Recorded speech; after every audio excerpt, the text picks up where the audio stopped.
Kembali mengikuti pemahaman Alkitab yang akan dipimpin oleh Pendeta Mulyadi.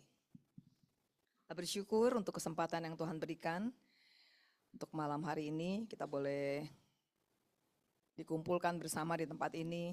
Kita mau sama-sama belajar dan memahami satu topik, yaitu memilih makanan rohani yang sehat. Kita akan memulai pemahaman Alkitab malam ini. Kita akan menaikkan pujian, Hai Mari Sembah.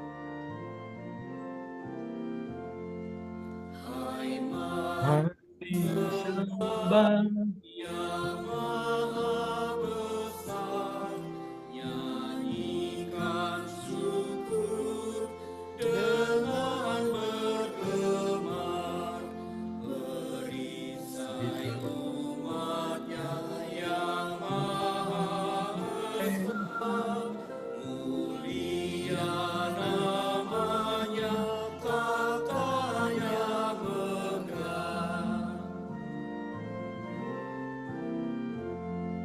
Hai masyurkanlah bukannya cahaya terang, itu jubahnya, gemuruh suaranya di awan gelap, berjalanlah Dia di badai kencang.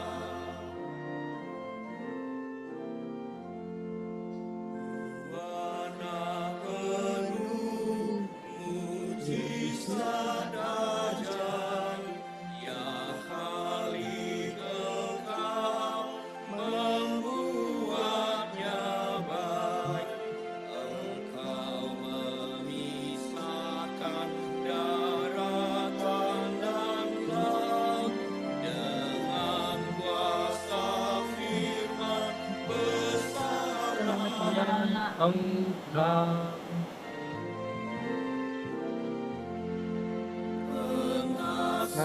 Tuhanmu besar pemegang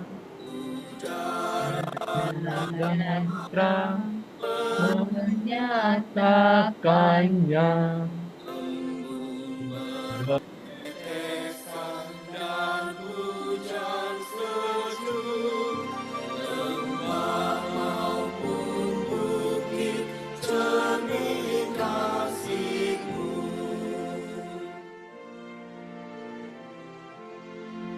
Umat-Mu lemah dan dari debu, tetap memegang janji-Mu teguh. Kasih setia-Mu berlimpah terus, ya Khalik Pembela dan Kawan Kudus.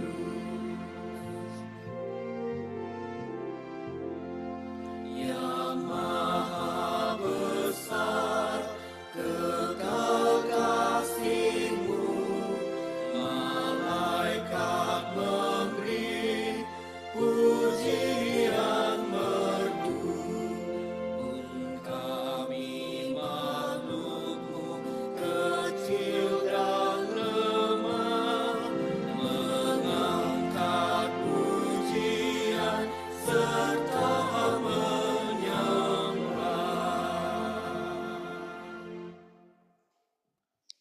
Mari kita bersatu dalam doa, mari kita berdoa.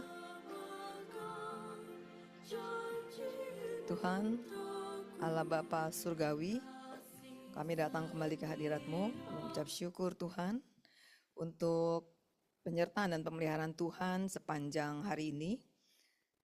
Terima kasih kami boleh dikumpulkan pada malam hari ini.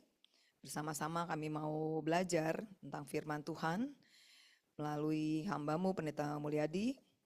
Biarlah Tuhan, kami yang ada di sini, kami maupun yang ada di rumah, kami boleh belajar dan memahami betapa pentingnya makanan rohani yang sehat yang harus kami pilih dalam kehidupan kami.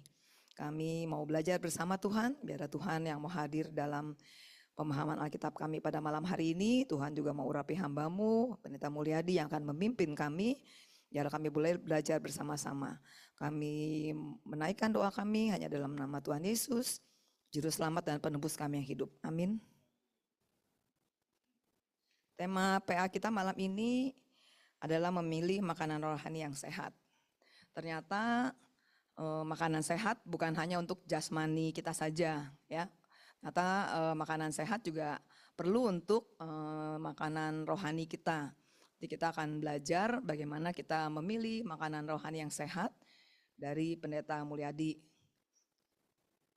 Kita akan belajar bersama-sama nanti bagaimana kita memilah-milah kalau kita pergi ke gereja lain atau kita mendengarkan dari YouTube berbagai pemberitaan firman Tuhan, kita akan belajar memilah-milah dengan hikmat Tuhan. Kita bisa belajar dengan baik, dengan benar untuk membuat pertumbuhan rohani kita menjadi semakin sehat.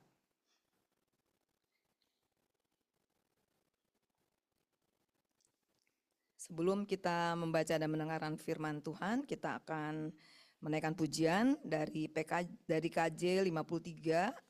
Tuhan Allah telah berfirman.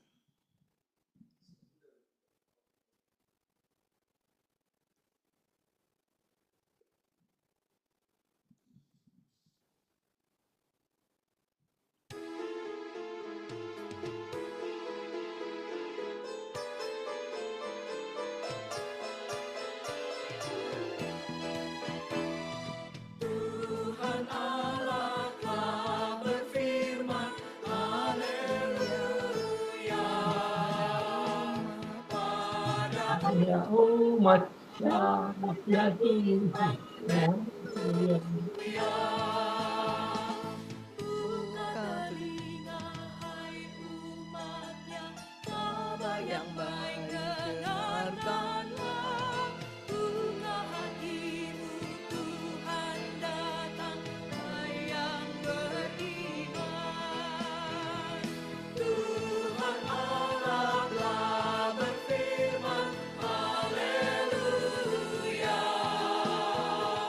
Pada umat sabda hikmat, haleluya. Barang siapa bertelinga, jangan menutup hatinya. Yang mau belajar, hai dengarlah firman yang bakal. Tuhan Allah telah berfirman, haleluya. Pada umat sabda hikmat, haleluya. Umat menyambut juru selamat yang dinantikan dunia. Timur dan barat satu jalan, Tuhan padunya. Tuhan Allah telah berfirman, haleluya. Pada umat sabda hikmat, haleluya.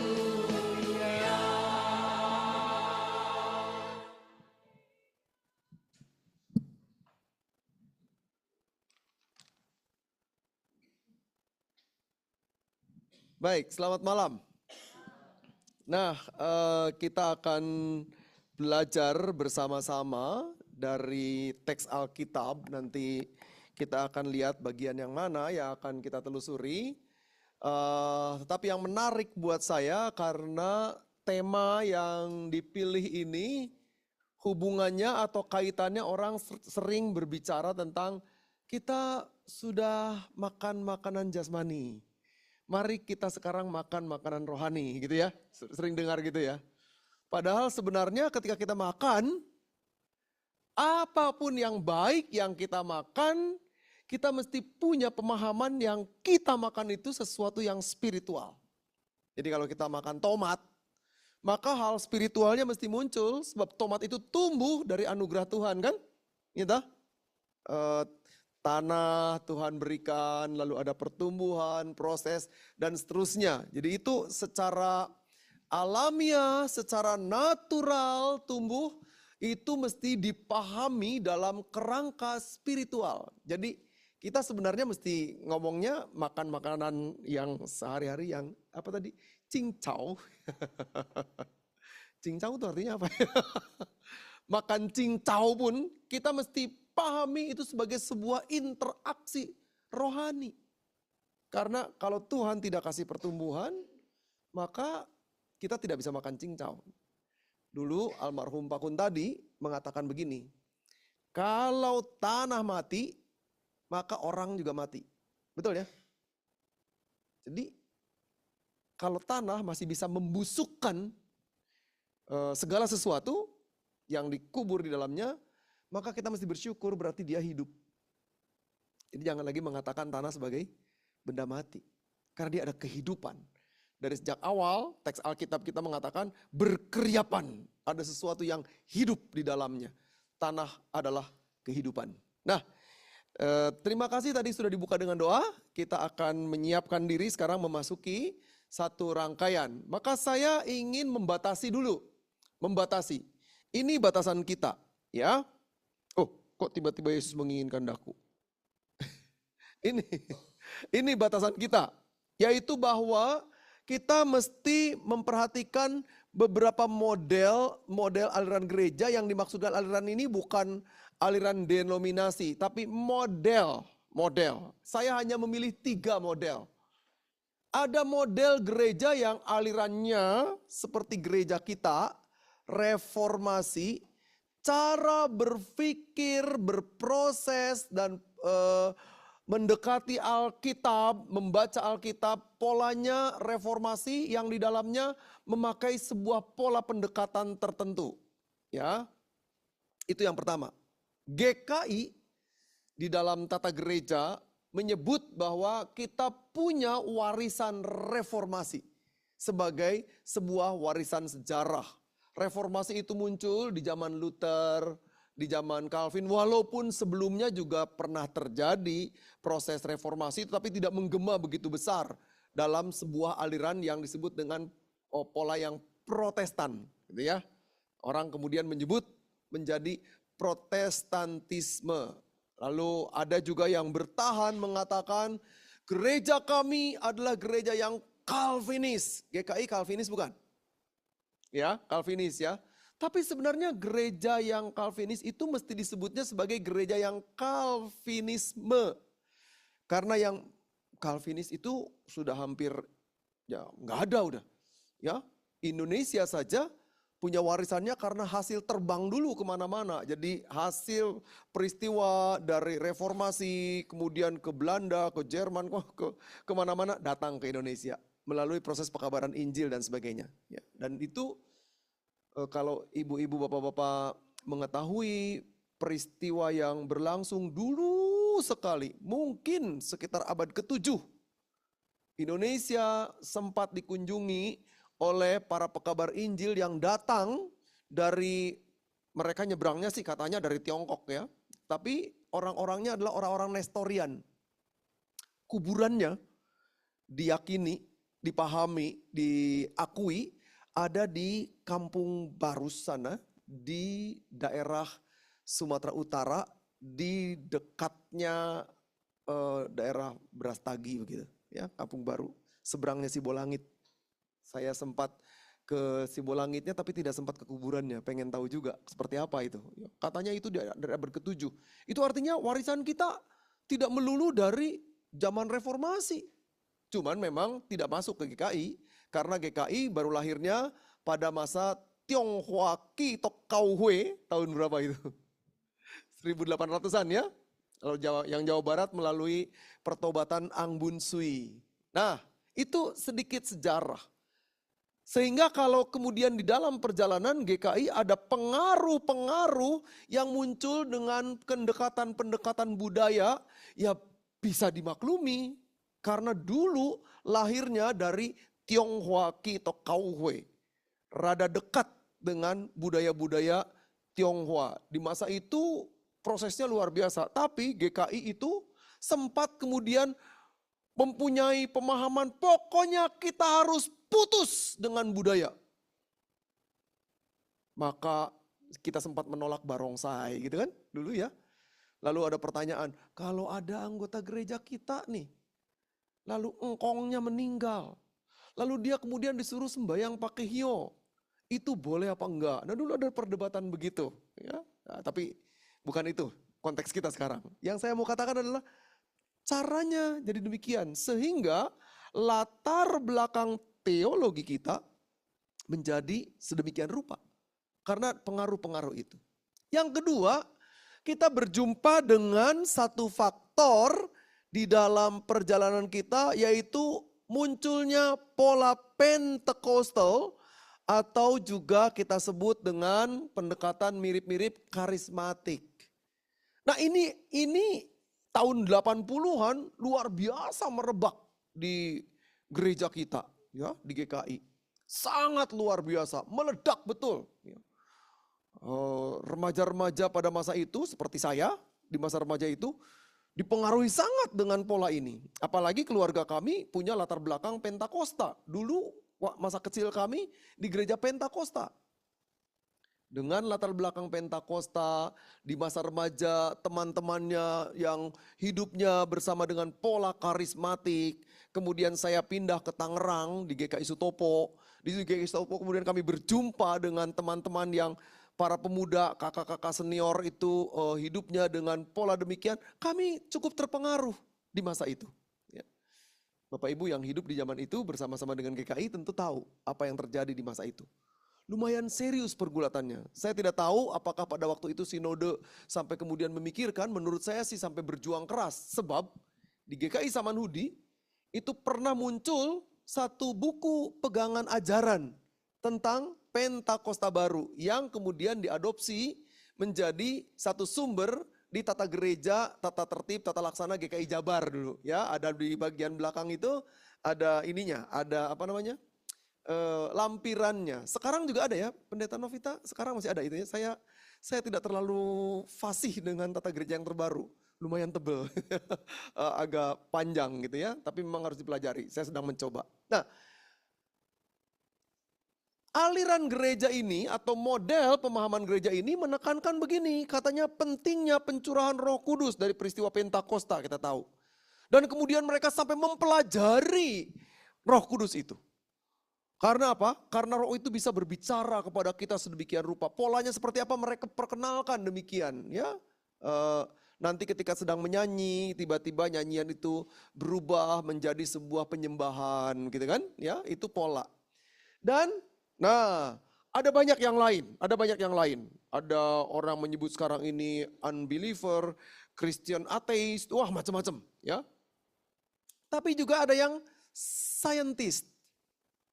Mereka menekankan pada kekuatan sains sebagai pendekatan penafsiran. Jadi kalau dikatakan di dalam Alkitab, Tuhan mencipta satu hari begitu ya.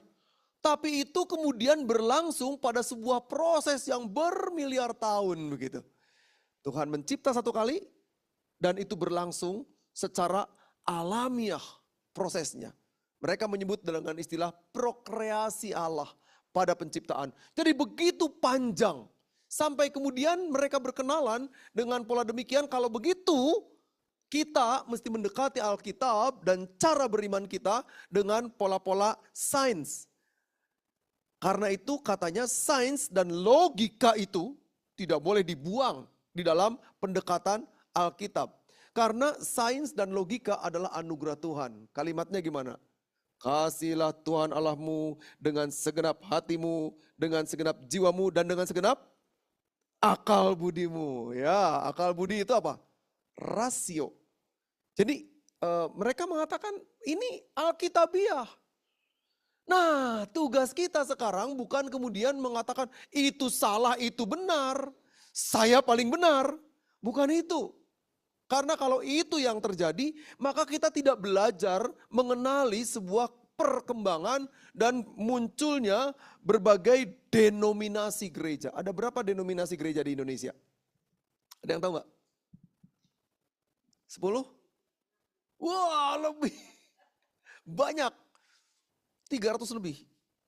Mungkin sekarang nyampe kali 600-an kali ya. Mungkin. Saya nggak tahu persisnya. Karena GKI saja dari sejak berdiri kemudian sudah berapa kali pecah itu. GKI. Kemudian satu Tionghoa Kitokahwe, satu Chunghua Citu Chiao Hui. Yang kemudian menjadi gereja Kristus. Gereja Kristus kemudian menjadi gereja Kristus Yesus. Ya kan? Lalu berkembang lagi. Lalu dari sisi yang lain, saudara kandung kita GKP, kemudian juga muncul ada GKP Jabar, gitu ya. Ada, tapi di dalam perjalanannya mereka mengatakan itu tidak sama dengan kita lain, gitu ya. Lalu dari perjalanannya GKI, kemudian muncul lagi sekarang ada GKII, ya di Bandung, Garut dan sekitarnya berkembang sedemikian rupa. Itu perkembangan dari Klasis Priangan misalnya. Lalu dan itu GKI udah berapa tadi? Nggak tahu dah. Jadi banyak sekali. Belum lagi dari daerah Sumatera Utara. Banyak sekali rentetannya. Kita berkenalan dengan teman-teman dari HKI. HKI itu apa? Ada yang tahu? Huria Kristen Indonesia, itu kalau diterjemahkan ke dalam bahasa Indonesia menjadi Gereja Kristen Indonesia, gitu kan ya. Kalau dalam bahasa Inggris jadi sama, Indonesia Christian Church, gitu ya. Sama namanya. Orang tanya, ini apa bedanya? Satu bahasa Batak, satu bahasa Indonesia, gitu kan ya. Terus kita bilang, tambahannya kita bahasa Tionghoa. Ada yang Mandarin kan di Klasis Priangan, banyak sekali. Nah, oke. Sekarang kita mau coba telusuri. Jika demikian, apa yang berlangsung di tengah-tengah kita? Coba amati ini. Aliran dan model gereja itu hadir dan bersinggungan dengan kehidupan kita dimanapun kita berada. Bahkan di ruang lingkup yang sempit, kita berkenalan dengan istilah Ecclesia Domestika. Gereja rumah, gereja setempat, gereja lokal, gereja kecil di rumah kita. Di dalamnya ternyata di sebuah rumah, pernah dapati di Gading Indah ada nggak nih? Papa mamanya GKI misalnya. Anaknya gereja Pentakosta. Ada yang Katolik juga. Bahkan ada yang Muslim. Betul ya? Ada kan begitu? Nah itu kan bersinggungan sekali di kita. Kira-kira kalau dengan begitu di rumah kita ribut nggak? Ada juga loh yang ribut. Gara-gara ngobrolin soal ajaran. Ramai sekali. Sampai jadi musuhan. Mama sama anak musuhan gara-gara gereja. Gara-gara ajaran. Kita harus jujur terbuka pada realitas ini. Supaya apa? Supaya dengan penglihatan yang jujur dan terbuka kita jadi tahu bagaimana cara mendekatinya. Karena kalau kita tidak tahu atau tidak bisa mendekati ini, malah kita jadi menjadi ajang untuk menambah keributan itu. Nah ini ruang yang kita hadapi di tempat kerja, di masyarakat, apalagi di masyarakat. Bapak Ibu, saudara-saudara sekalian juga yang di ruang Zoom, coba amati baik-baik di ruang kerja kita, di tempat kerja kita. Berapa model gereja di sana? Maksud saya aliran gereja di tempat kerja kita. Banyak sekali. Ada beberapa kantor yang hari Jumat memberikan fasilitas untuk pelayanan ibadah. Betul ya? Jadi kalau teman-teman kita Muslim Jumatan, kita kebaktian. Untuk menentukan pengkhotbah dari mana mereka ribut. Kali ini dari gereja kami dong. Minggu lalu aliran sama dengan kalian. Sekarang gereja kami. Lalu mereka ribut mencari siapa pengkhotbahnya. Kalau sudah seperti itu, saya pernah berada dalam situasi itu. Diajak diskusi, Pak ini sebaiknya bubar. Kembali ke gereja masing-masing. Kalau kita tidak bisa berpikir itu. Karena apa? Kita tidak mewujudkan doa Yesus pada Yohanes 17 ayat yang ke-21. Apa katanya? Supaya semua menjadi satu, sama seperti engkau ya Bapa di dalam aku dan aku di dalam engkau. Ini kalimat ini dalam bahasa Latin kemudian dipakai oleh gerakan mahasiswa Kristen Indonesia. Pakai kata ut omnes unum sint, ya. Supaya semua menjadi satu. Lah kalau kita sebagai gereja, sebagai umat Allah tidak bisa menghadirkan Kristus yang satu, lalu kita ribut dengan berbagai macam aliran denominasi kita, yang sedang kita ributkan itu siapa? Kenapa kita tidak bisa menerima kehadiran rekan lain? Gitu? Lalu kita menuntut hanya kita yang boleh datang di sana. Nah, lalu Yesus menyaksikan dari atas dan dari tempat ini betapa menderitanya Kristus yang seharusnya menyatu kemudian terpecahkan. Ternyata peristiwa Kristus yang dipahami berbeda-beda itu sudah muncul dari abad-abad awal. Ada tokoh namanya Arius, ada tokoh namanya Cyrillus. Dulu ada yang mengatakan begini, Yesus itu seperti susu dan air. Kalau diaduk kita tidak bisa melihat perbedaannya. Yang lain mengatakan tidak, seperti minyak dan air terpisah dan terbagi. Ribut, maka muncullah mereka berkumpul dan menjadi sebuah konsili namanya. Ya, mereka melakukan konsili. Kalau kita mah sekarang sidang sinode lah, atau PGI bersidang umum untuk menentukan ajaran, ya itu di Nisea, Konstantinopel, ya, sampai bertahun-tahun mereka bersidang untuk menentukan ini bagaimana ajaran kita ini. Coba bayangkan, kalau itu kemudian terjadi sekarang, maka gereja kita tidak akan pernah bisa menampakkan apa yang Kristus kehendaki. Panggilannya. Nah, pertanyaannya, apa sih masalahnya? Di mana sih persoalannya? Kenapa sih bisa sampai sedemikian rupa? Apa titik tumpunya? Mengapa sampai demikian? Nah, yang pertama memang saya tadi sudah ceritakan sedikit bahwa ada perjalanan sejarah gereja. Sejarah gereja telah mengalami pergulatan yang panjang sampai kemudian muncul apa yang disebut dengan istilah skisma. Skisma itu perpecahan dulu ya. Jadi dulu itu gereja itu satu gitu kan. Kemudian sebelum peristiwa reformasi, sebelum munculnya Luther, sebelum Calvin dan sebagainya, di awal sendiri sudah ada muncullah yang ortodoks, muncullah Katolik Roma, muncullah dan sebagainya. Di tahun-tahun kemudian bahkan gereja itu sempat Roma Katolik dengan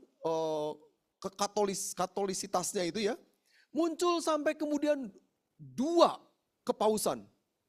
Satu di Vatikan, satu di Lyons.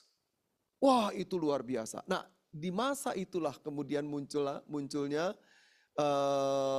reformasi gereja. Karena Luther tidak terima dengan cara waktu itu Paus Leo X ya, Tetzel mengatakan, kalau kamu mau menolong saudaramu supaya terbebas dari api penyucian, maka kamu mesti membeli surat ini. Namanya surat penghapusan siksa. Ketika uang gemerincing di peti itu terdengar cering gitu, maka 1 jiwa melayang dari api penyucian, langsung diselamatkan Allah. Wah, kata Luther, nggak bisa, sebab manusia diselamatkan karena anugerah. Gitu? Maka muncullah pada waktu itu slogannya, ada 95 dalil, tetapi hanya 3 yang biasanya kita sebutkan. Sola gratia, lalu sola fide, dan sola scriptura. Ya, hanya karena anugerah orang diselamatkan, hanya karena iman orang diselamatkan, dan Alkitab adalah satu-satunya ukuran untuk melihat bagaimana orang melihat itu. Tetapi sekarang persoalannya, ini yang saya mau perkenalkan kepada kita semua, persoalannya Alkitab dipersoalkan lagi. Dengan cara ini. Mana dia? Kok nggak muncul?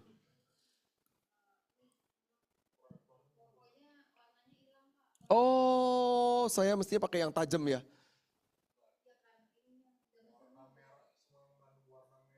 Oh hilang, sorry.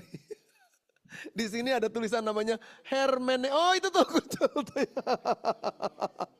Ya, yang di YouTube halo, yang di YouTube aman. Gitu ya. Yang di YouTube dan yang di Zoom aman, bisa lihat ya.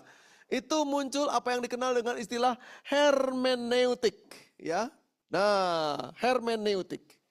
Hermeneutik ini adalah sebuah cara untuk melihat teks Alkitab melalui penafsiran. Jadi hermeneutics adalah sebuah bentuk penafsiran.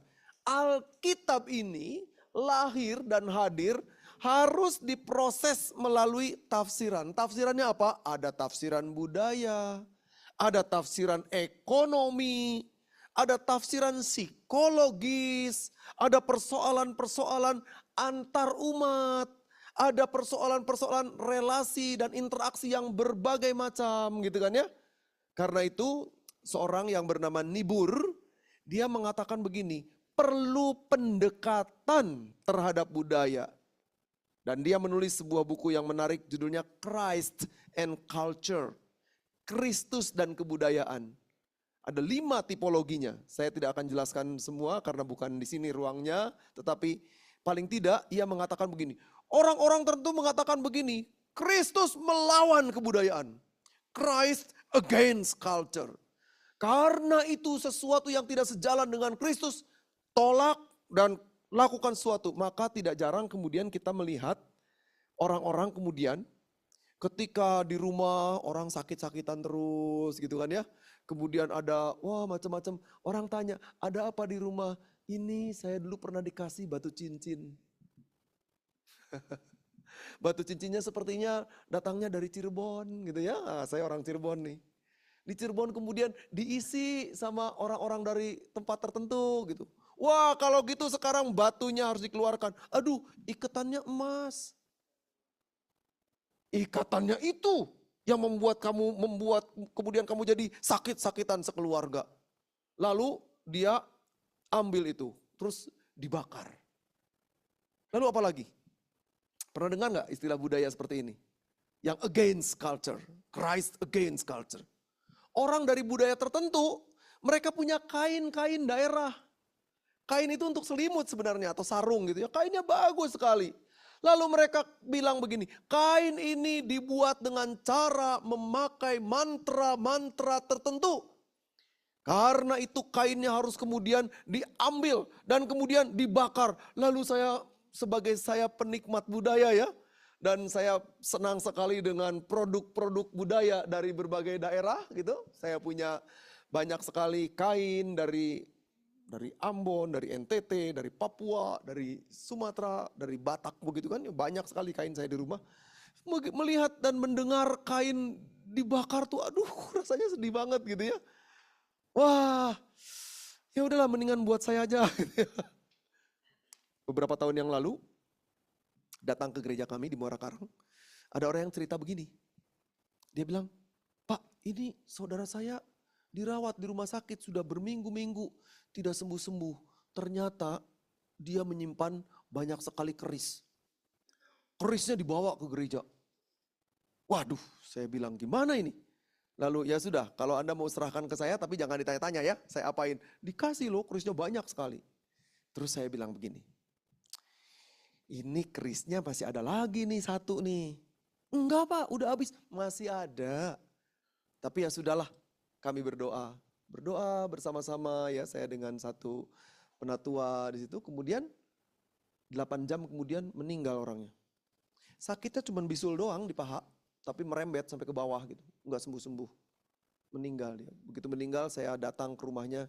Saya bilang coba cari deh. Ada. Dibongkar tuh ininya. Bajunya. Dan ada. Mereka bilang wah Pak Pendeta bisa melihat. Ada sesuatu gitu ya. Saya bilang bukan, ini yang Anda tidak jeli. Saya ini hidup di Cirebon. Dan saya tahu apa yang terjadi? Seri, betul. Dia punya pasangan. Ini ganjil bentuknya. Setelah saya pasang-pasangkan, ini lakinya nggak ada di perempuan. Saya bilang pasti dan dicari betul ada. Tersimpan, tersembunyi gitu kan. Nggak mungkin dia kalau kemudian ada pasang-pasangan, 7 ganjil, yang satunya nggak ada pasangannya. Rasanya impossible. Wah tapi keluarganya jadi ketakutan. Saya bilang nggak usah takut, ini mah memang biasa begitu.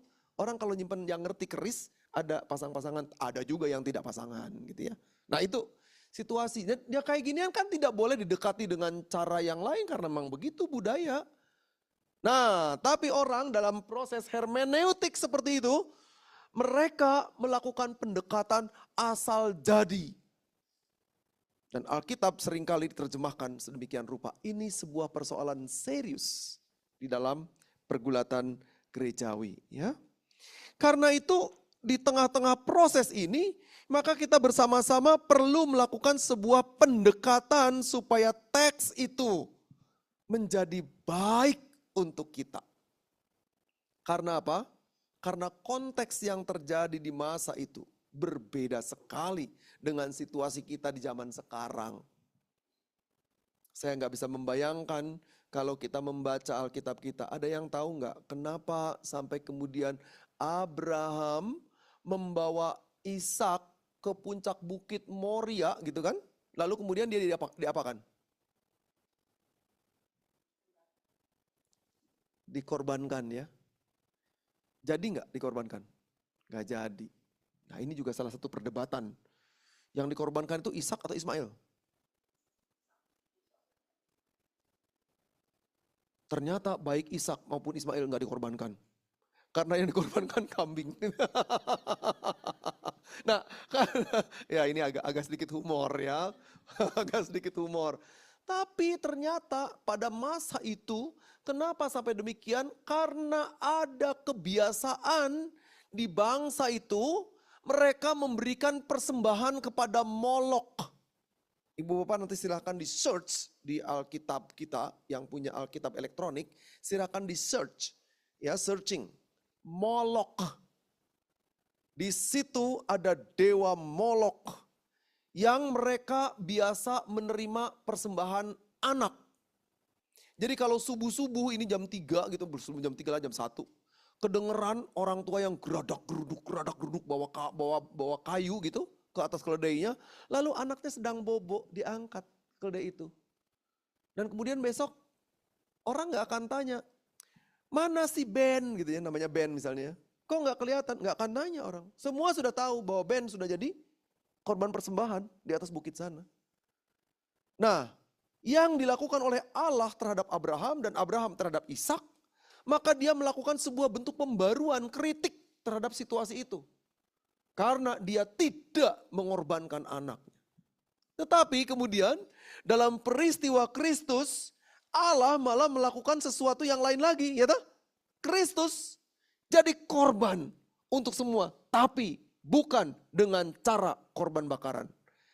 Karena ini menjadi sebuah simbol baru di dalam kehidupan umat. Supaya mereka mengalami sebuah pembaruan hidup dengan perjalanan imannya. Nah karena itu saya mau mengajak kita untuk melihat. Ayo kita buka Alkitab kita. Ibrani pasal 5. Kita lihat sama-sama ya. Ibrani pasal 5. Mulai ayat 11 sampai dengan ayat yang ke-12. Ibrani 5 ayat 11 sampai 12.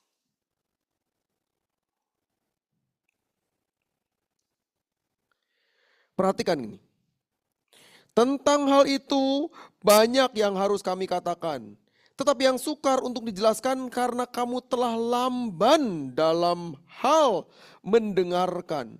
Sebab sekalipun kamu ditinjau dari sudut waktu, sudah seharusnya menjadi pengajar. Kamu masih perlu lagi diajarkan asas-asas pokok dari perkataan Allah.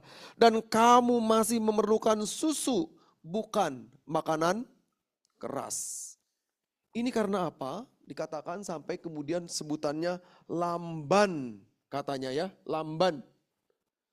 Karena mereka ini, Bapak Ibu, kita perlu tahu bahwa di dalam penulisan surat-surat di dalam Alkitab itu, mereka itu rata-rata menjadi Kristen baru kan?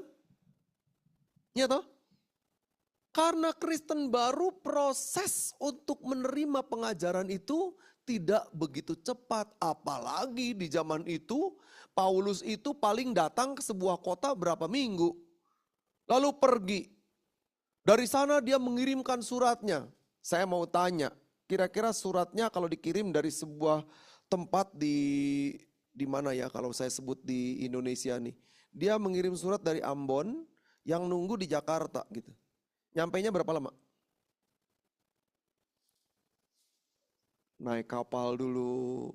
Habis naik kapal singgah di situ kan ya. Kemudian orang titip, dibawa dengan keledai. Lalu naik onta lagi. Setelah naik onta melewati sungai, naik perahu. Dan seterusnya, dan seterusnya, dan seterusnya. Saya menduga ada surat yang jatuh, tercecer gitu ya. Begitu rupa. Lama sekali. Enggak kayak sekarang. Kita nulis surat jebret 1 detik selesai. Pakai apa? Pakai WA. Zaman itu belum ada WA. Jadi surat ini begitu lamanya berjalan berbulan-bulan. Sementara situasi di tempat ini bergejolak. Karena orang yang langsung datang ke situ pun banyak. Yang tidak kenal dengan Paulus. Yang tidak tahu dengan kehidupan. Sehingga mereka mendengarkan saja apa yang terjadi. Waktu saya kecil, saya sering diceritakan oleh kakek saya. Apalagi kalau Sincia gitu ya. Semua anak itu harus duduk. Wah udah kami duduk. Engkong saya cerita. Cerita si Jin Kui. Cerita Nio Sampek Chok Eng Tai. Yang mana yang laki-laki? Bingung ya. Namanya sama aja. Gitu ya. Nio Sampek Chok Eng Tai. Yang laki-laki yang mana? Yang perempuan yang mana? Ada yang ingat gak? Tahu ceritanya? Jadi dulu tuh anak perempuan gak boleh sekolah. Tapi si perempuan ini pengen sekali sekolah. Sampai kemudian dia meniru jadi laki-laki. Tapi ternyata di sekolah itu hidupnya di asrama. Dan yang paling pusing adalah karena mandinya bareng. Jadi dia kalau mandi belakangan, kamu aja dulu gitu. Terus, kenapa kamu? Enggak kamu dulu. Wah diledekin, kamu gitu ya biasanya. Lalu ternyata dia tuh bertemu terus dengan si siapa ini ya? Si Sampek. Jatuh cinta. Tapi kan gak boleh.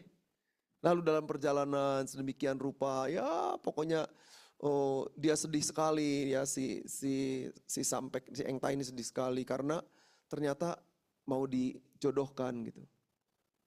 Dan dalam singkat cerita, saking frustrasinya matilah. Dan ketika dia mati, ketika dalam perjalanan dia lihat ada kuburan. Dia sampai, ternyata kuburan itu terbuka. Masuk dia ke dalam kuburan itu, ketutup lagi, keluarlah kupu-kupu gitu ya, sepasang. Nah, itulah kisah Nio Sampek Chok Eng Tai gitu kan. Nah itu engkong saya cerita dari dulu. Lalu saya lama-lama mikir, ini ceritanya dapat dari mana? Termasuk kisah tentang Cheng Beng. Dari mana Cheng Beng kisahnya? Ibu bapak tahu nggak kalau kita ke rumah duka yang meninggalnya orang Tionghoa, lalu dia agamanya bukan Kristen gitu. Lalu sebelum meninggal, dia akan buang apa di depan? Semangka.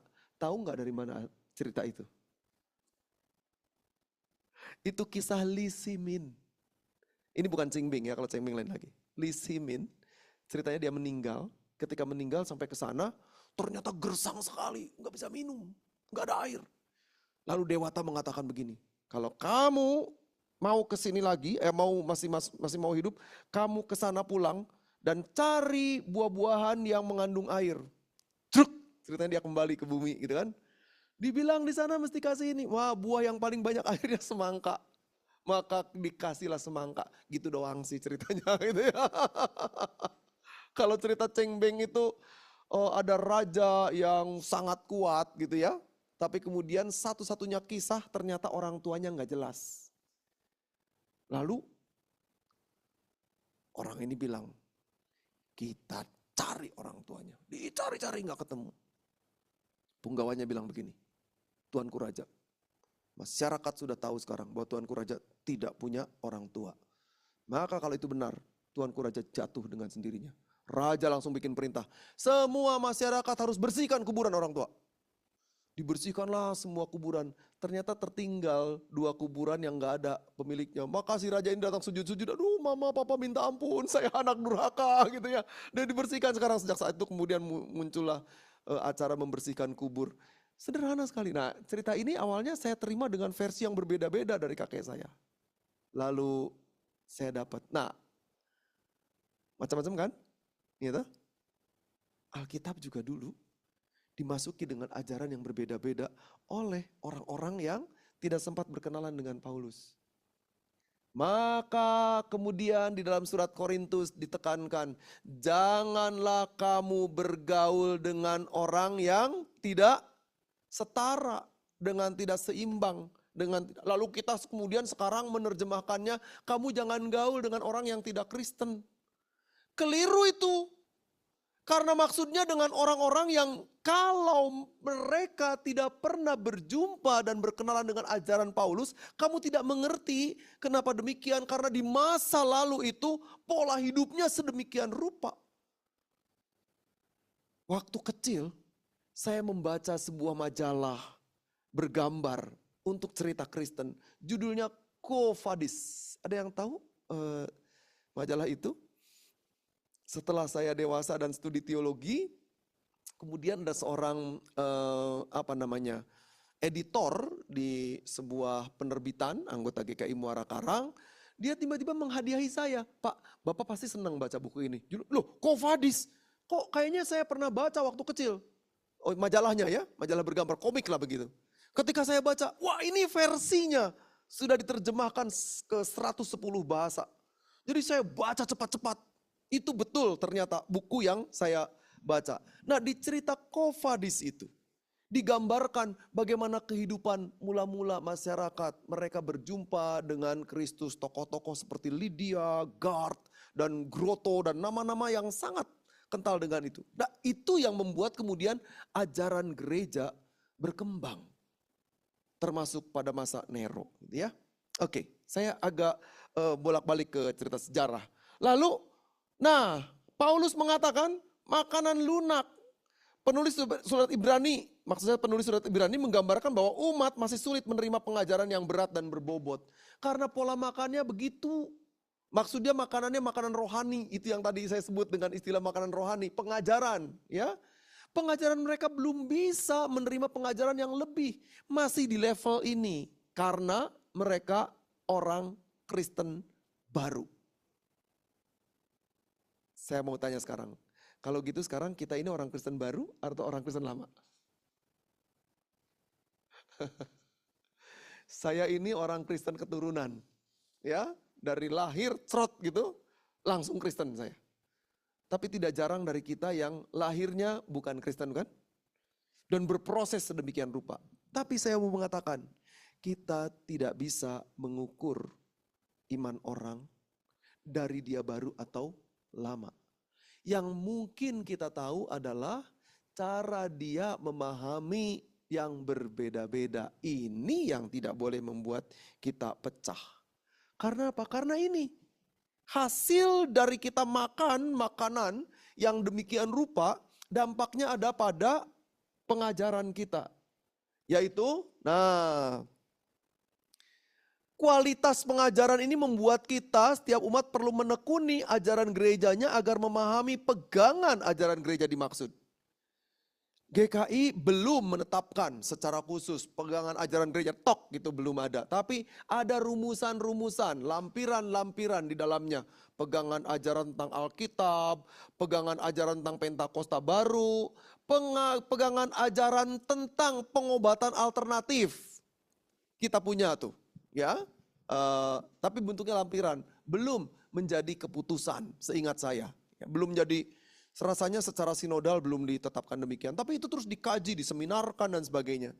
Seingat saya, minta maaf kalau nanti Pendeta Novita bantu saya untuk mengoreksi ya. Kalau ternyata itu sudah diputuskan karena saya sudah beberapa kali nggak pernah ikut sidang sinode.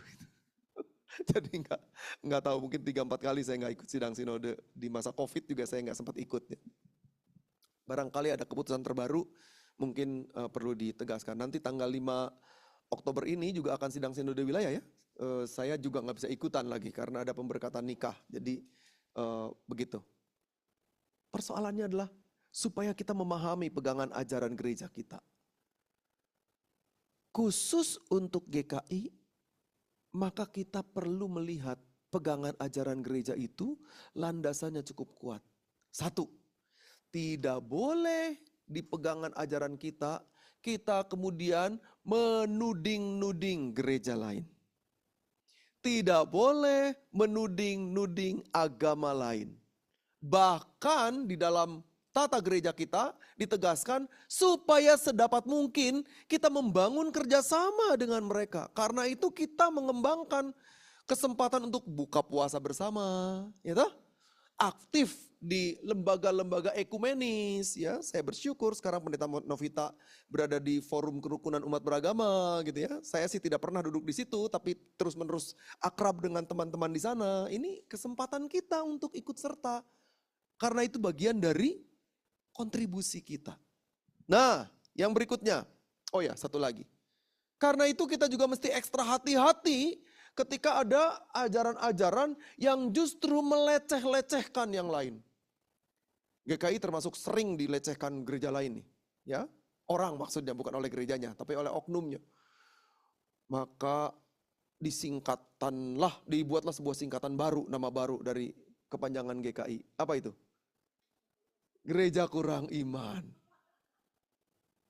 Siapa yang mengukur iman? Ya. Tuhan Yesus katakan, apapun juga yang kamu lakukan untuk salah seorang saudaraku yang paling hina ini, engkau melakukannya untuk aku. Kan gitu ya. Dan ini yang luar biasa sekali. Saya tidak mau menyebutkan apa-apapun soal itu. Karena kita mesti bersepakat untuk tidak menghakimi yang lain. Lalu salah satu hal penting dalam pergulatan iman adalah prinsip iman agar tidak diombang-ambingkan angin pengajaran. Efesus 4 ayat 11 sampai dengan 14 menggambarkan itu. Janganlah kamu diombang-ambingkan oleh angin pengajaran. Kenapa? Karena begitu banyaknya pengajaran. Jangan sampai kemudian kita terjebak di dalamnya. Lalu, nah ini dia. Hati-hati. Kita nanti lihat ya, silakan dilihat ya. 2 Petrus pasal 2 ayat 1 sampai 2. Menolak semua bentuk ajaran yang menyesatkan. Ajaran yang menyesatkan itu ajaran yang menolak kehadiran Allah di dalamnya. Menolak Kristus. Menolak berbagai hal yang terkait dengan kedekatan kita kepada Allah. Lalu, nah ini dia. Dan ini yang penting untuk kita amati. Mari kita menampakkan teladan hidup sesuai apa itu? Teladan hidup sesuai dengan Kristus tanpa harus, tanpa harus menjelekan atau menghakimi pengajaran lain.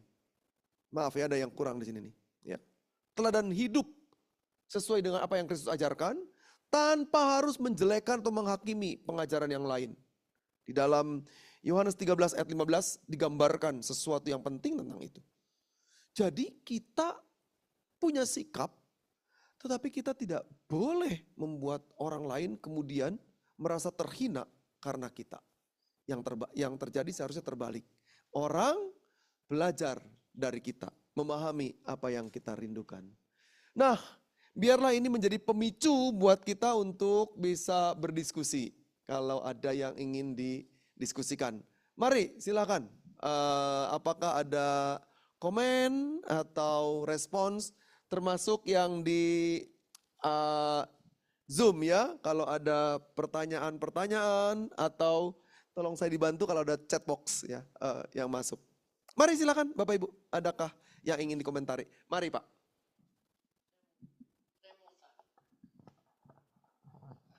Selamat malam Pak Pendeta. Ya, selamat malam. Saya mau tanya, orang Kristen itu boleh dibakar enggak kalau sudah meninggal?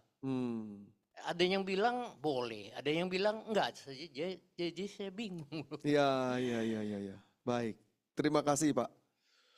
Kegelisahan Bapak apa nih? Enggak gelisah Nggak sih. gelisah ya. Kita sudah mati, mau dibakar, mau dibuang Iya, ke iya. laut, mau dibuang ke hutan. Ya, Nggak jadi ya. soal. Betul. Cuma bingung. Ya, Sini ya. bilang nggak boleh, situ bilang boleh. Itu.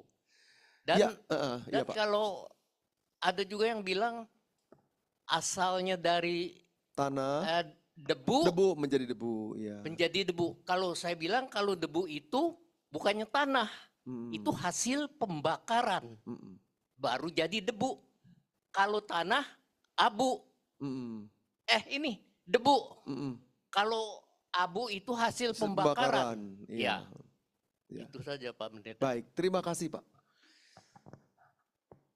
Kalau yang kejadiannya di laut Pak, perjalanannya masih jauh gitu, dan dia tidak punya alat atau obat untuk pengawet, Formalin. ya nggak ada formalin, kira-kira diapain Pak? Dilempar ke laut. Lempar aja ke laut, dimakan ikan. Iya. Jadi yang sekarang mau saya sampaikan bukan soal cara ya Pak ya, tapi yang prinsip Pak. Prinsip kemanusiaannya dia harus dihormati sebagai manusia. Apakah kemudian dia akan dikubur? Ataukah dia akan dikremasi? Itu bukan persoalan. Saya malah nggak mau keduanya Pak.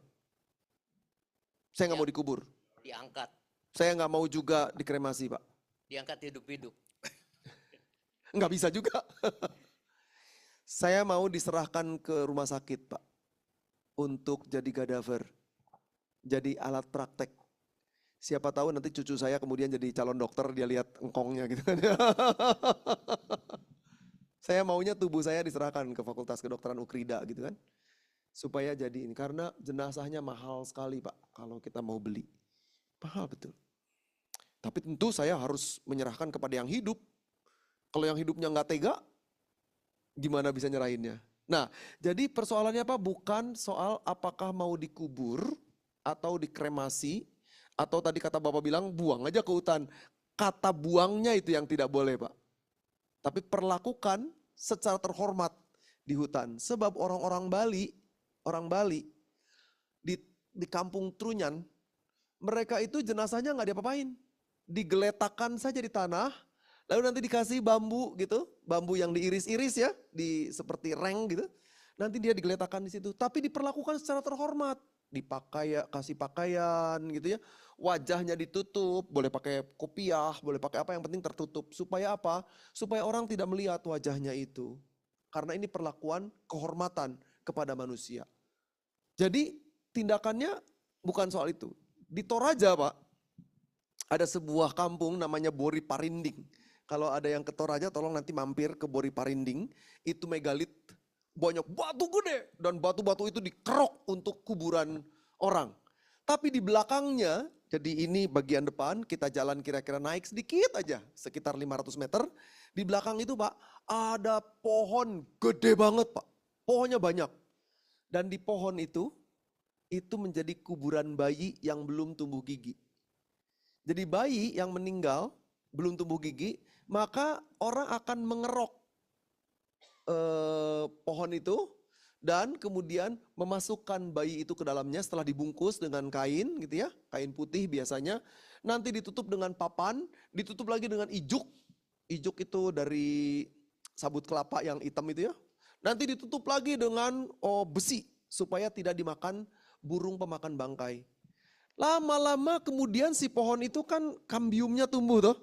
Jadi dia menutup jenazah anak itu sambil dia naik ke atas pohonnya.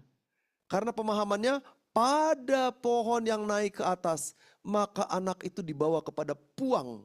Puang itu Tuhan. Nah itu kan pemahaman daerah Pak ya. Siapa pelakunya? Orang Kristen. Karena mereka anggota gereja di gereja Toraja. Dan saya tanya, bagaimana kebijakannya? Boleh kok, karena ini soal budaya, ya toh? Padahal mereka tergantung kastanya, mereka akan melakukan sebuah peristiwa, kalau ada yang meninggal itu tidak langsung dikubur Pak. Disimpan dulu di dalam rumah. Bisa 3 tahun, bisa 10 tahun, bisa 15 tahun.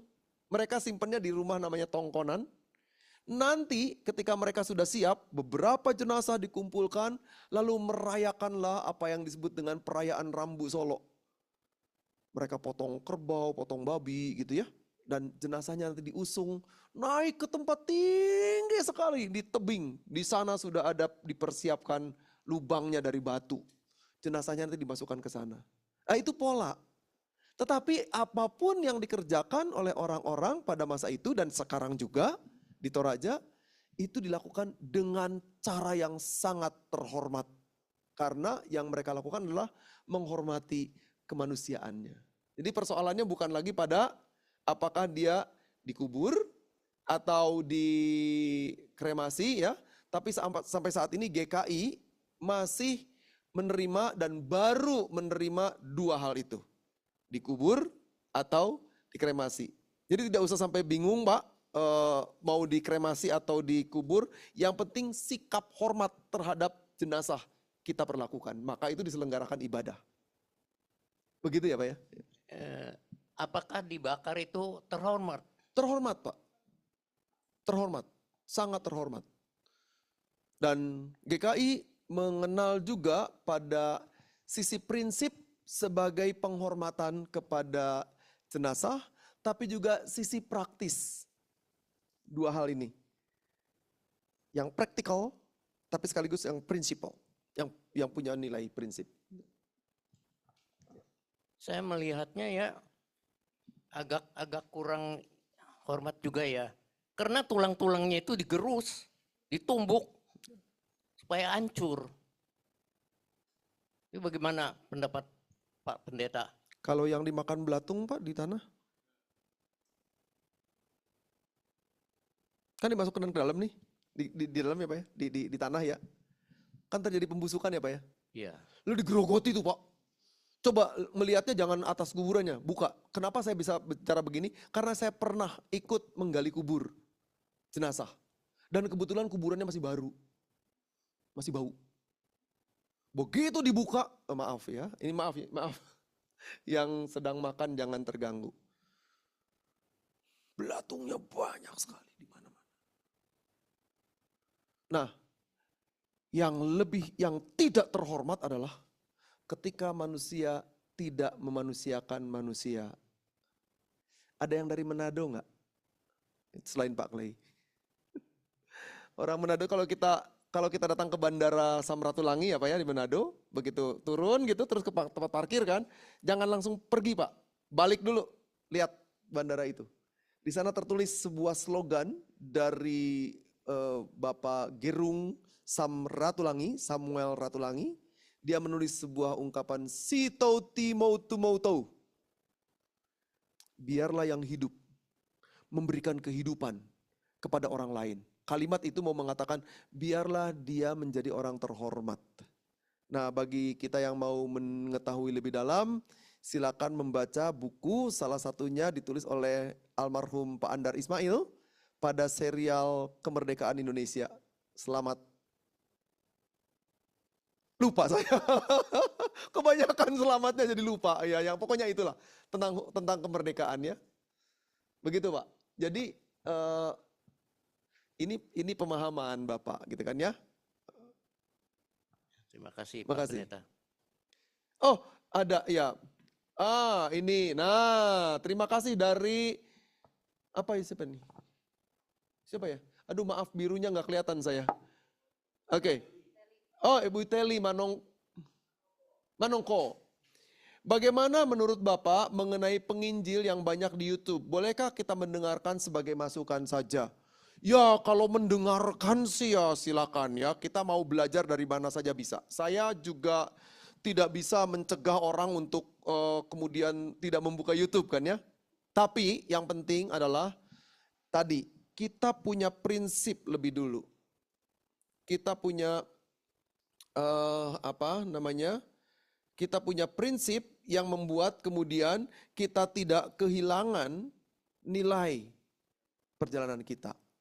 Nah, saya mendorong Bapak Ibu untuk berhikmat menyimak pengajaran di berbagai media. Termasuk melalui handphone kita di WhatsApp kan suka muncul ya gini. Lalu kita dengan cepat ini kayaknya benar disebarkan ke yang lain. Itu tidak wise. Kalau ada sesuatu yang sifatnya ini membutuhkan perhatian nih, coba dikirim dulu kepada orang yang paham. Soal ekonomi kepada ekonom di gereja kita. Soal medis kepada orang medis di gereja kita. Soal teologi kepada pendeta di gereja kita. Kita obrolkan dulu gitu. Lalu setelah ngobrol, Setelah itu, ini bagus nih untuk di-share buat yang lain. Baru kita share. Cuman tangan kita ini gatel. Begitu, begitu terima sesuatu, cepat sekali gitu ya. Padahal setelah itu yang mengirimnya, maaf, itu hoax. Wah, kita nariknya susah karena grup satu sudah dikirim ke grup lain. Wah, udah berantakan dah. Gitu ya, cepat sekali. Mesti ekstra hati-hati. Begitu ya, Ibu Teli. Ya, terima kasih. Oke, ada yang lain? Mobilnya nggak ada, enggak. Dia ke kamu.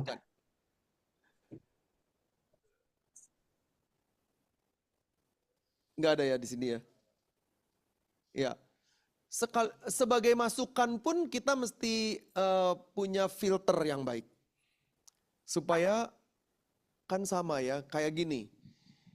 Ibu-ibu, bapak-bapak, kita ini perutnya tidak tahan pedas.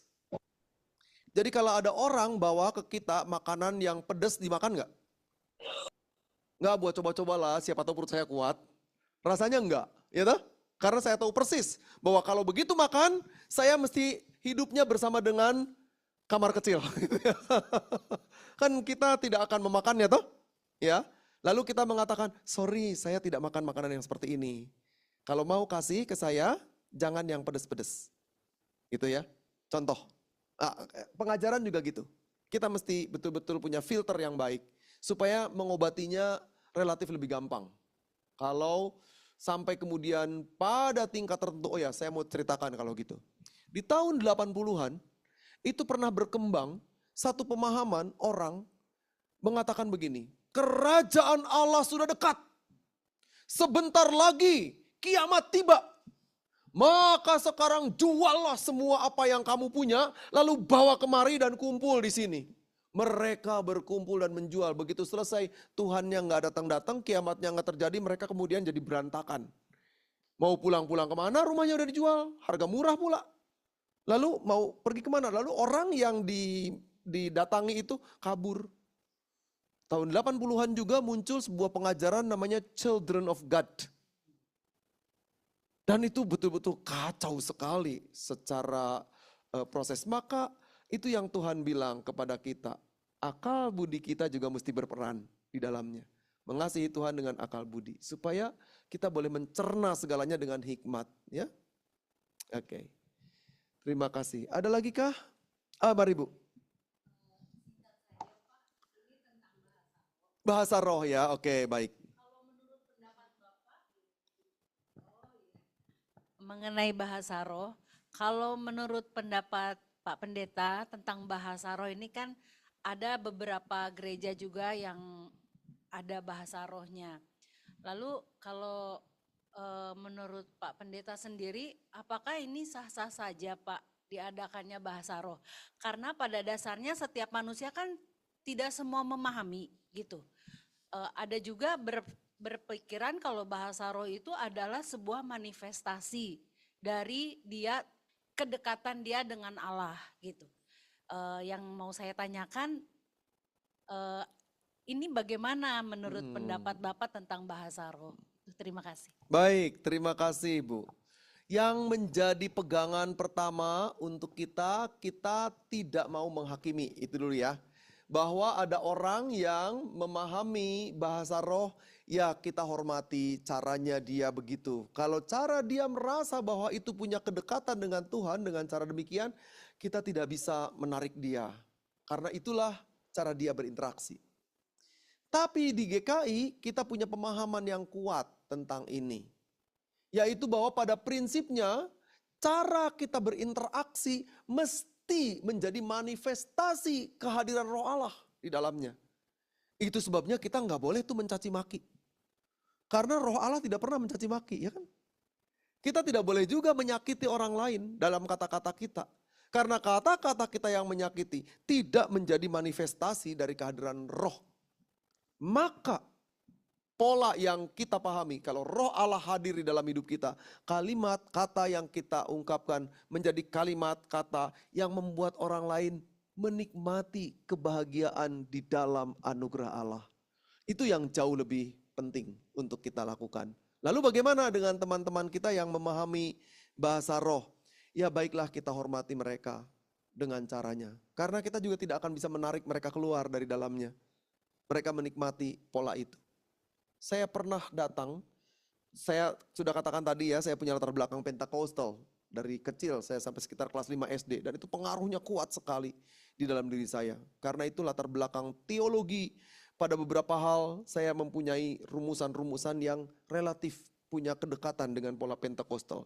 Tetapi saya tidak bisa melakukan model ritual dengan pola bahasa roh seperti yang dimaksudkan itu. Saya bahkan tidak mengerti apapun. Tapi saya memahami bahwa kalimat saya seharusnya menjadi figur kehadiran Kristus dan kehadiran roh yang menguatkan. Itu jauh lebih melandas di dalam kehidupan kita. Coba bayangkan, kita bertemu. Kita bayangkan saja, bertemu dengan orang yang kita harapkan dia akan memberikan penguatan pada saya. Tapi tiba-tiba begitu datang, dia marah-marah dan mencaci maki saya. Gitu. Apa yang terjadi dengan kita?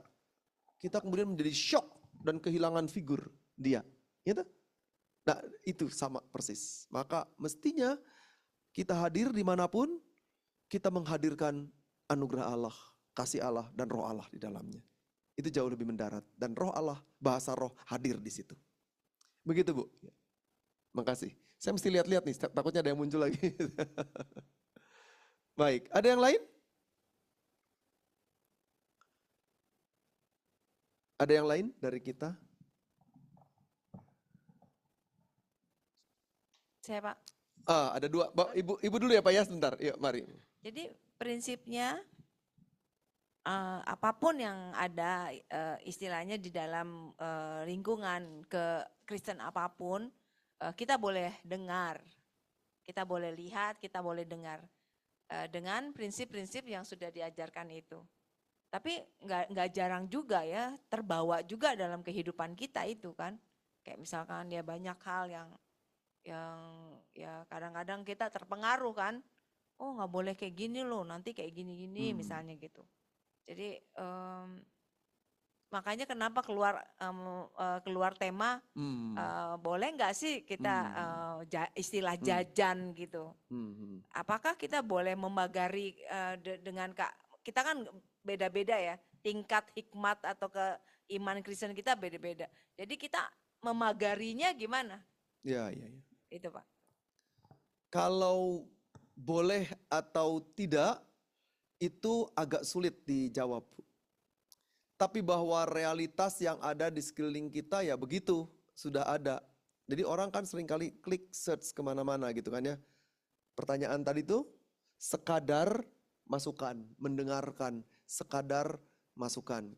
Kalau saya katakan tidak boleh, ini beredar di mana-mana. Ini seperti kita mau mengatakan saya ini nggak boleh makan es karena batuk. Tapi bisa nggak saya mencegah tukang es lewat di depan rumah kita? Nggak bisa. Kita pasang pagar di sana. Tukang es dilarang lewat. Tukang es jangan lewat depan rumah saya. Rumah saya nomornya blok F nomor 8 gitu kan.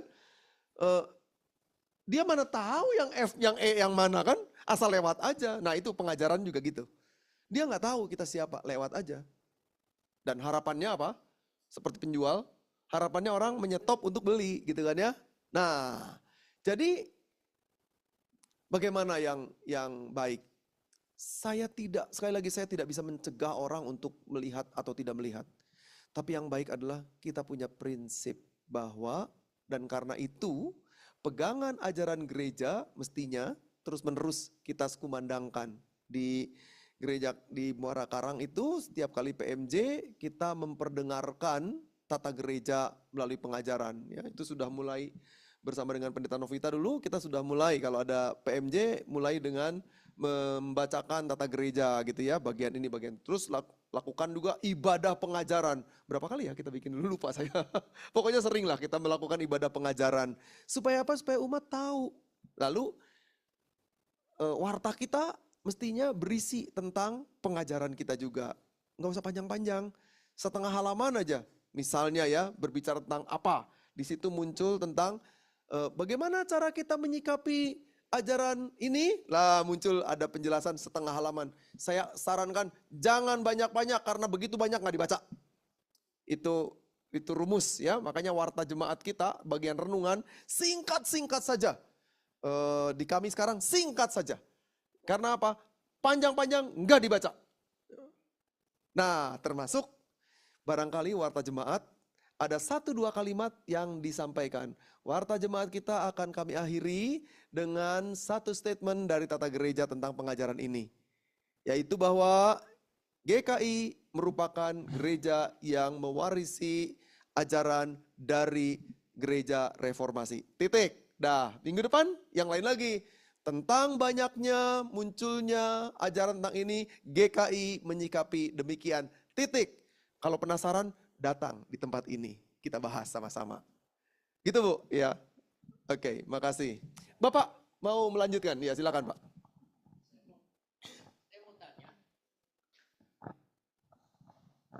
Orang Kristen katanya nggak boleh makan yang bekas sembayang. Nah, saya sih nggak yakin tuh ya. Roh itu bisa makan makanan itu. Kalau roh bisa makan makanan itu, habis pasar dong.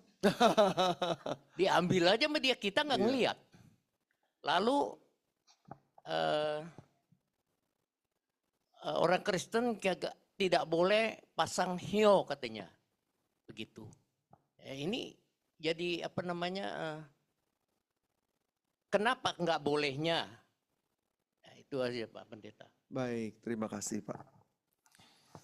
Saya waktu kecil Pak ya, sebagai orang Pentakosta dan kemudian menjadi GKI di kelas 5 SD, sampai SMP itu saya menjadi asistennya engkong saya. Engkong saya itu Konfusius, Konghucu. Dan engkong saya itu rajin sekali ibadah. Kalau ada yang meninggal dan dalam komunitas kami disemayamkan di rumah, baik itu cekong saya, kemudian si emak, lalu anaknya, udah pokoknya banyak lah yang meninggal di rumah gitu. Maka dilakukan sembayangnya samseng. 3 trap mejanya. Sampai sekarang saya masih ingat Pak. Di mana meletakkan buah, di mana meletakkan nasi, di mana meletakkan bakakak ayam, di mana meletakkan potongan samcan. Gitu. Hasil sembayang itu sama engkong saya nanti akan dibuang ke tanah depan rumah. Engkong saya bilang, kamu jangan makan yang itu. Kalau mau makan, yang di meja. Sebagai anak-anak Pak, Bu, itu kesempatan berebutan kami. Karena papa mama saya keluarga kecil sekali, anaknya cuma 12. Jadi makanan itu lumayan kalau ada sincia, ada segala macam tuh, pesta pora. Ada yang meninggal itu juga pesta pora buat kami. Karena itulah kesempatan makan banyak. Gitu ya. Nah, mulailah saya bertemu dengan guru sekolah minggu saya Pak. Dengan bijak, dan saya sekarang ini, saya katakan dia teolog buat saya. Walaupun beliau tidak sekolah teologi. Sekolahnya di SPWK. Sekolah perawat wanita Kristen. Untuk perawatan. Dia bilang begini, masalahnya bukan kamu itu boleh makan atau tidak. Tapi ketika kamu makan, orang lain ngelihatnya gimana? Jadi batu sandungan enggak? Kalau tidak jadi batu sandungan, kamu lapar gitu ya katanya. Kenapa kamu tolak? Tapi yang sering terjadi, kata guru sekolah minggu saya, itu orang ngelihat, kok orang Kristen makan bekas dipersembahkan? Dari mana kita tahu semua makanan yang dijual di pasar itu tidak dipersembahkan? Contoh, begitu dia belanja Pak, dapat yang pertama belanjaan, laris ya. Iya kan Pak? Di pasar, betul nggak? Ini apa ini Pak? Yang begini-begini apa? Ada yang tahu nggak? Dari mana itu? Kepret-kepret duitnya. Itu dewa rezeki Pak. Dewa hoki betul. Lah Bapak makan tuh mangga yang sudah dikepret-kepret dengan dewa rezeki Pak. Hauce pu hauce. Hocia bo. Kata orang Hokian ya. Enak gak? Ternyata kita lahap memakannya. Tapi sudah dikepret tuh Pak. Nah, itu kan gak ketahuan. Walaupun orang tahu juga di pasar. Mana ada di pasar sekarang belanjaan yang pertama tidak dikepret. Coba lihat, ini zaman sudah zamannya digital Pak. Sekarang itu orang melihat Amerika cukup di sini. Dan ternyata orang melihat, ini kepretan apa ini? Datanglah ke Glodok. Semua dikepret itu. Pagi-pagi sekali dia kemudian melakukan sembayang hio. Pakai dupa. Saya sampai kelas 5 SD. SMP udah nggak lagi. Saya masih sembayang hio. Jadi kalau orang tanya sekarang masih bisa nggak? Bisa. Tapi setiap kali saya melakukan sembahyang, saya nggak pernah mengerti apa yang dikatakan. Engkong saya juga ngomong apa, saya nggak tahu, dia nggak pernah ngomong ke saya. Jadi gini, ya ikut-ikut. Pokoknya kalau engkong naik, naik. Gitu ya. Engkong turun. Engkong simpan di dada, saya simpan di dada. Saya nggak pernah nanya juga, nggak berani. Nanya sama engkong mah disemprot Pak waktu itu. Tapi kemudian, sekali lagi, guru sekolah minggu saya tanya ke saya. Kalau kamu angkat hio, kamu merasa Tuhanmu dekat? Saya bilang nggak tahu. Dia bilang, Tuhanmu, Tuhanku, Tuhan kita menggenggam hidup kita dalam doa. Jadi kenapa harus pakai hio? Teman-teman gereja Katolik pakai rosario kan? Karena itu cara menghitung berapa kali rosario, doa Bapa kami dan salam Maria. Salam Maria, Tuhan sertamu. Diberkatilah engkau di antara wanita dan buah tubuhmu Yesus. Santa Maria, Bunda Allah, doakanlah kami orang yang berdosa ini sekarang dan sampai kami mati. Amin. Lalu Bapa kami yang di sorga. Mereka hitung pakai tasbih itu. Ini untuk menghitung Pak. Jadi bukan untuk menjadi sarana kalau dengan demikian. Tanpa ini kemudian kita tidak sampai kepada Tuhan. Enggak juga. Jadi terus kenapa saya mesti pakai hio kalau gitu? Betul juga. Sejak saat itu saya lepaskan tuh hio. Dan engkong saya nggak marah. Karena engkong saya bilang begini. Kalau itu kamu bisa merasa lebih dekat dengan Tuhan, kerjakan. Moderat sekali dia di zamannya ya, tahun 70-an Pak. Nah jadi itu Pak persoalannya. Jadi batu sandungan nggak gitu ya? Kalau jadi batu sandungan, jangan kerjakan. Karena orang akan selalu memandang itu. Ya, terima kasih Pak Demikian Pendeta. Pak, terima kasih. Ya.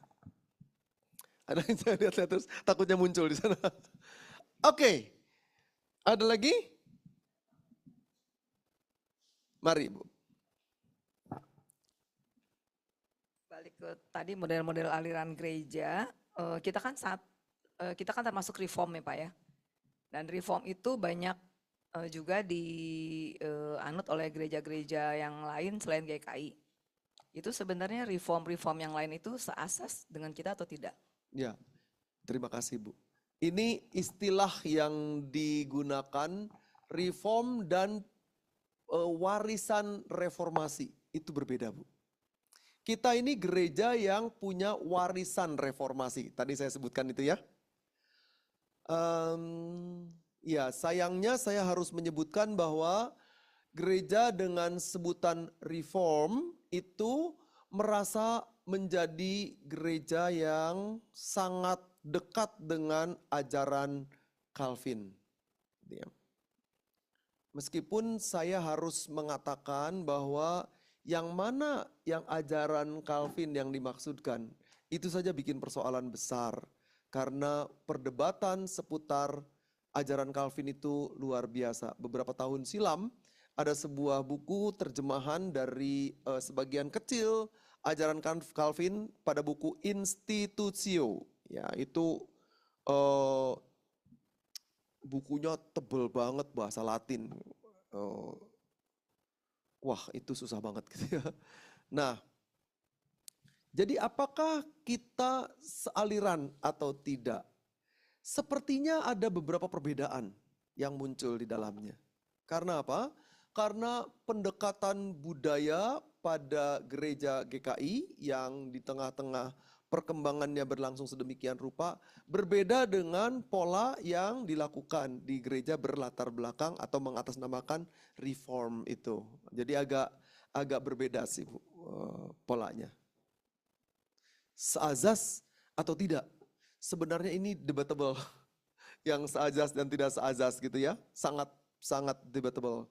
Karena dalam beberapa hal kita punya cara yang sangat jauh dari pola yang ditanamkan dengan yang kita punya. Nah, kalau kita menyebutnya bukan reform, tapi warisan sejarah gereja reformasi. Itu tertera dengan jelas di tata gereja kita. Di bagian awal-awal sudah muncul itu. Oke. Makasih Ibu.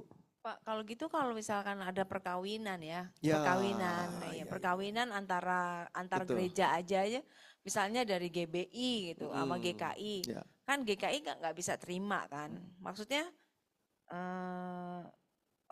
bukan nggak terima ya, waktunya dia pemberkatannya juga nggak bisa di GKI misalnya gitu ya, terus tapi kalau di Katolik boleh, itu kenapa kalau Katolik boleh dibilang seazas, tapi kalau GBI atau apa gitu beda gitu. Apa sih? Lain. Orang GKI kalau menikah dengan orang GBI boleh Bu di gereja kita. Bisa. Justru orang GBI, orang GKI menikah di gereja Katolik susah. Yang bikin susah bukan gereja Katoliknya, catatan sipilnya. Nggak menerima hasil pemberkatan nikahnya gitu karena dianggap gereja Katolik dengan gereja Protestan itu dua agama. Ini memang kecelakaan sejarah sih menurut saya. Iya, jadi kalau misalnya nih anak ibu nih pacaran sama orang Katolik gitu ya, nggak bisa catatan sipil menerima menikah di GKI maupun menikah di sana. Karena apa? KTP-nya satu Katolik, satu Protestan. Karena itu dua agama asumsinya. Nggak tahu tuh catatan sipil kok ngurusin yang kayak gini-ginian gitu ya. Cinta.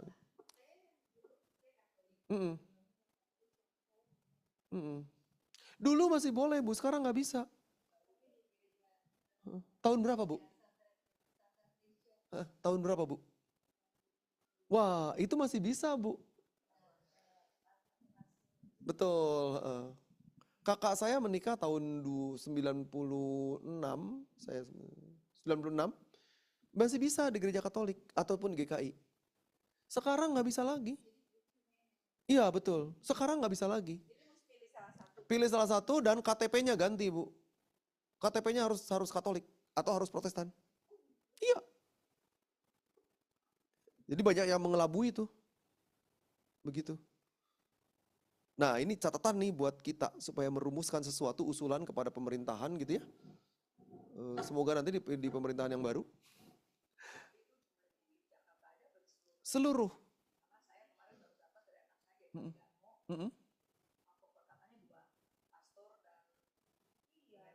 Iya. KTP-nya? Iya. Coba dicek. Kalau pemberkatannya sih kita nggak masalah. Kita tidak punya persoalan dengan itu. Yang persoalan adalah catatan sipilnya. Atau jangan-jangan ini urusan Jakarta saja. Saya nggak tahu juga. Tapi kasus yang terjadi kami tangani berkali-kali sekarang susah sekali. Catatan sipilnya tidak mau melakukan pencatatan. Karena dianggap dua agama. Iya. Dan itu mengganggu sekali buat kita. Sangat mengganggu. Buat saya dia mau menikah dengan siapapun mestinya catatan sipil tidak mempersoalkan. Cinta itu tidak beragama.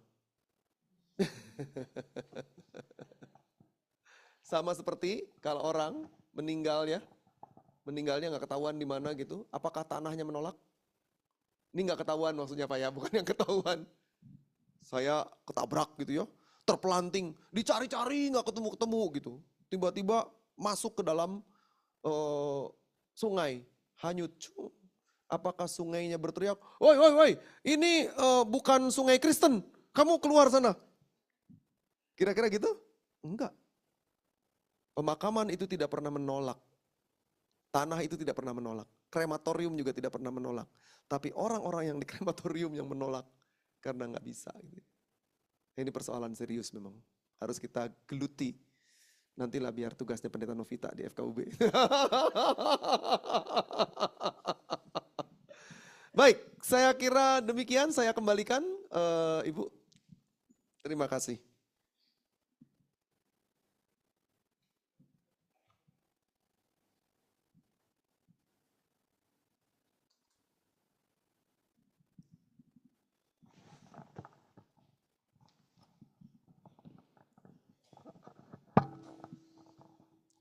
Terima kasih untuk Pendeta Mulyadi atas pemaparannya yang begitu luar biasa. Kita sampai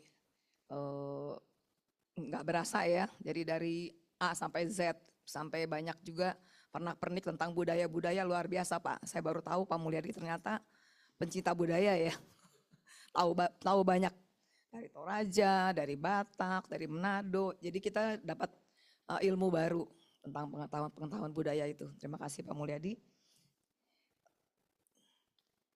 Kita sampai di penghujung PA kita akan menutup PA kita dengan menaikkan pujian dari Kidung Jemaat 424.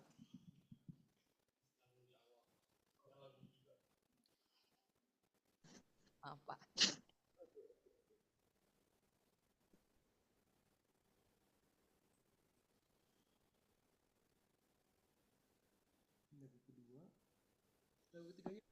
Yesus menginginkan daku. Tadi keluar ya? Dilihat nggak?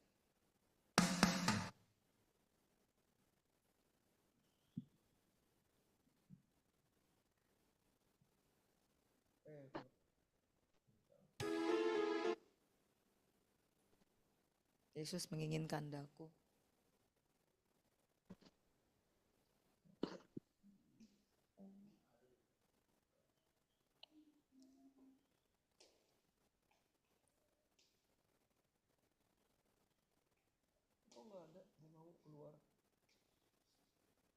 Nggak mau keluar sih.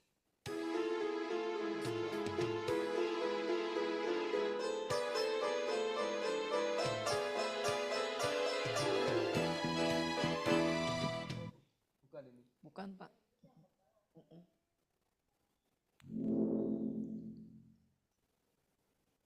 Nggak muncul di sini juga.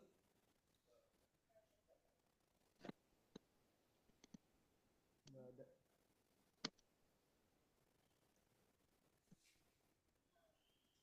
Ada? Belum. Oh ini nih. Oh dari situ aja ya.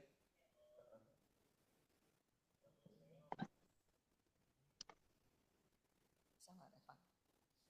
Nggak muncul di saya. Nggak bisa.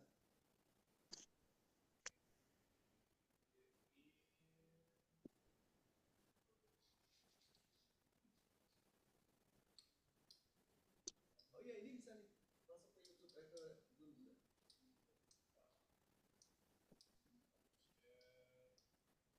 Buka dulu apa ya?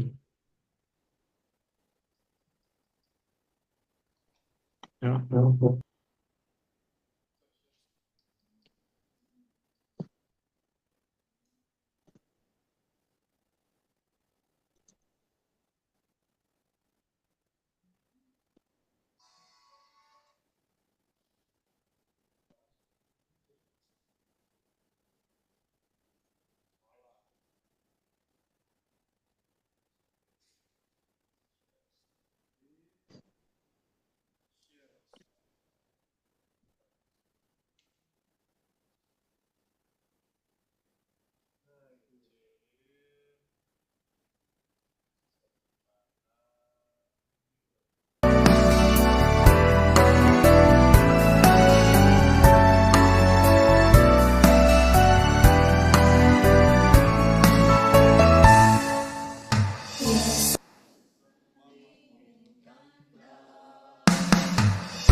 Bersinar paginya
Mari kita bersama-sama berdoa. Apakah ada pokok doa yang secara khusus mau dinaikkan?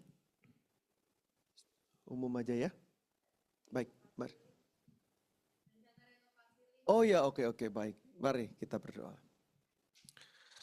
Tuhan, kami datang dengan penuh syukur, kami belajar untuk melihat karya kasih Tuhan dan pengajaran yang Tuhan hadirkan bagi kami. Terutama ketika kami berhadapan dengan berbagai aliran dan pengajaran, mampukan kami untuk dengan bijak menyikapinya, supaya kami boleh bersama-sama melakukan karya kasih Allah di dalam hidup kami. Saat ini kami mengakhiri rangkaian pemahaman Alkitab saat ini, namun kami ingin terus bersekutu bersama Tuhan di tengah-tengah kehidupan kami. Dan secara khusus bagi gerejamu di tempat ini, kami sedang menyiapkan diri untuk melakukan renovasi bagi lift yang ada, supaya semua dapat berjalan dengan baik, dan terutama fasilitas ini memberi dampak yang baik bagi kehidupan persekutuan kami. Demikian pula untuk proses perbaikan rooftop di lingkungan penabur yang juga kami gunakan dalam ibadah kami. Kasih setia Tuhan yang menyertai. Malam menjadi bagian kami sambut dengan penuh syukur. Kami akan kembali ke tempat kami masing-masing dan juga beristirahat dalam anugerah Tuhan. Kami sambut dengan sukacita. Di dalam Kristus kami berdoa dan berserah. Amin. Selamat malam, Tuhan memberkati, terima kasih. Selamat malam.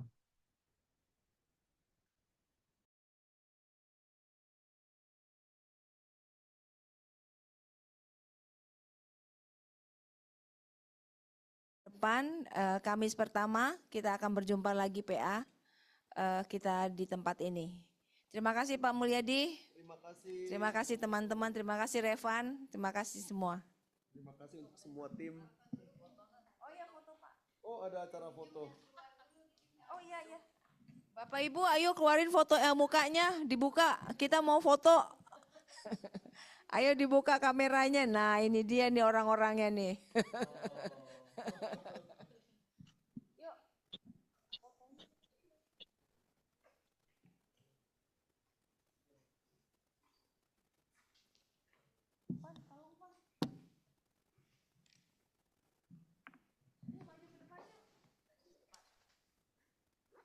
Mari Bapak-Bapak, Ibu-Ibu kita berfoto.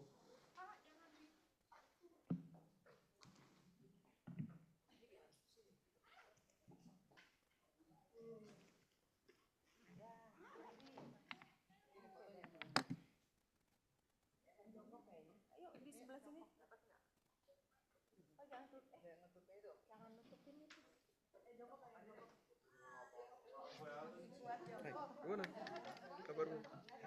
Gimana kabarmu?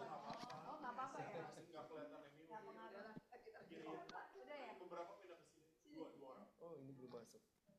Pak Mulyadinya nggak kelihatan. Ya nampak sudah. Harus kelihatan. Kelihatan.